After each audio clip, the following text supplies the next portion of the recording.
যা দুজন হাত ধরে যা, সমস্যা কি? হাত ধর, আমার হাত ধরে যা। 到中国住下去，中国可以我工作，但是这边我语言不通，工作不了。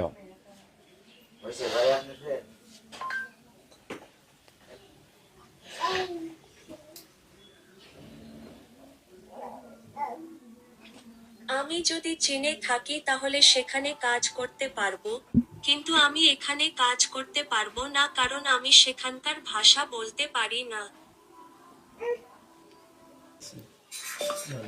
聊天软件认识的，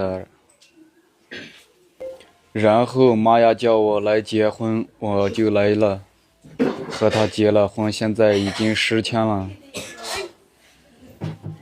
আমরা একটা চ্যাট অ্যাপে দেখা করেছিলাম, তারপর আমার মা চেয়েছিলেন আমি যেন বিয়ে করি, তাই আমি এসে বিয়ে করে ফেলি। এখন 10 দিন হয়ে গেছে।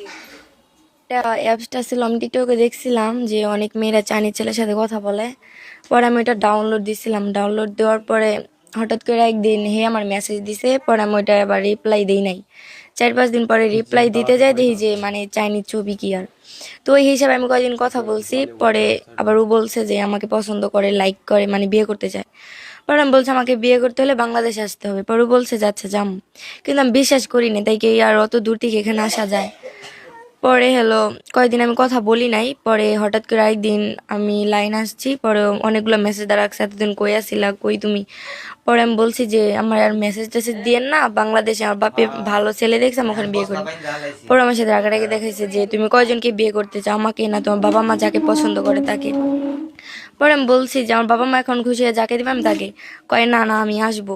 পরে ও সেদিন রাত্রে অনলাইনে টিকিট কাটছে, অনলাইনে টিকিট কাটার পরে পরের দিন রাত 9:30 আমাদের বাংলাদেশ এয়ারপোর্টে আসছে। মানে ও আমার এই টিকিটের ছবি তুলে পাঠাইছে, তাও আমি বিশ্বাস যাই নাই। এয়ারপোর্টে এসে ছবি তুলে পাঠাইছে, তাও বিশ্বাস যাই নাই। যখন আমাদের বাংলাদেশ এয়ারপোর্টে আইসা একটা ভাইয়ার আদা কথা বলাইছে, পরে বিশ্বাস গেছি। তারপরে আব্বু আম্মু মাইনা নিব না, বাড়ি থেকে নামাই দেবে, এরকম ওরকম। তারপরে 2-3 দিন পর আরেকটা আপুর মাধ্যমে ওরা আমাদের বাড়িতে আসছে লোকেশন হিসাবে। তারপরে সবাইকে জানানোর পর আমাদের বিয়ে দেওয়া হয়েছে। যেহেতু আমার জন্য আসছে, তাকে তো আর ফিরিয়ে দেওয়া যাবে না, এর কারণে আমি সম্পত্তি দিয়েছি, এর কারণে আমরা বিয়ে করে নিয়েছি।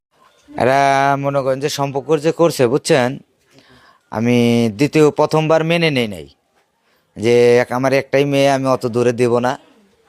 পরে ছেলেটা আসছে, আসার পরে আমি আমার কাছে যে ঢাকায় রাখছি, রাখার পরে অনেক কিছু তার আমার তো বুঝার আছে, বুঝছি। বুঝার পরে তার বাপ মায়ের সাথে কথা বলছি, বলার পরে সেখানে ঢাকায় বিয়ে হওয়ার কথা ছিল। কইলা পরে আমি বললাম যে না, ঢাকা বিয়ে দেবো না, আমার সমাজের লোক আছে, আমার তো বুঝার আছে। পরে আমাদের লোক এসে আমাদের সমাজের সাথে বসছি, বুঝার পরে আমাদের আফজাল কাজী, সরকারি কাজী, তাকে দিয়ে বিয়ে দিয়েছি। এখন হলো মেয়ের শোক, মেয়েকে খুব বুঝাইছি, এখন মেয়ে বলছে না আমি চলে যাব। তো ওই ফেলে চলে যাওয়ার মধ্যে আমি 10 জনের মাধ্যমে আমার মেয়েটা আমি তার হাতে দিয়ে দিয়েছি। এটাই আমার শেষ কথা।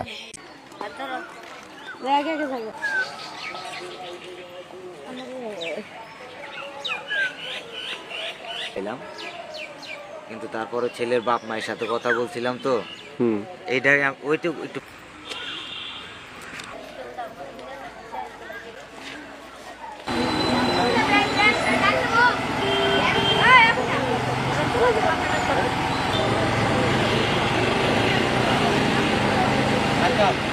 সবার কাছে বিদায় নিছ।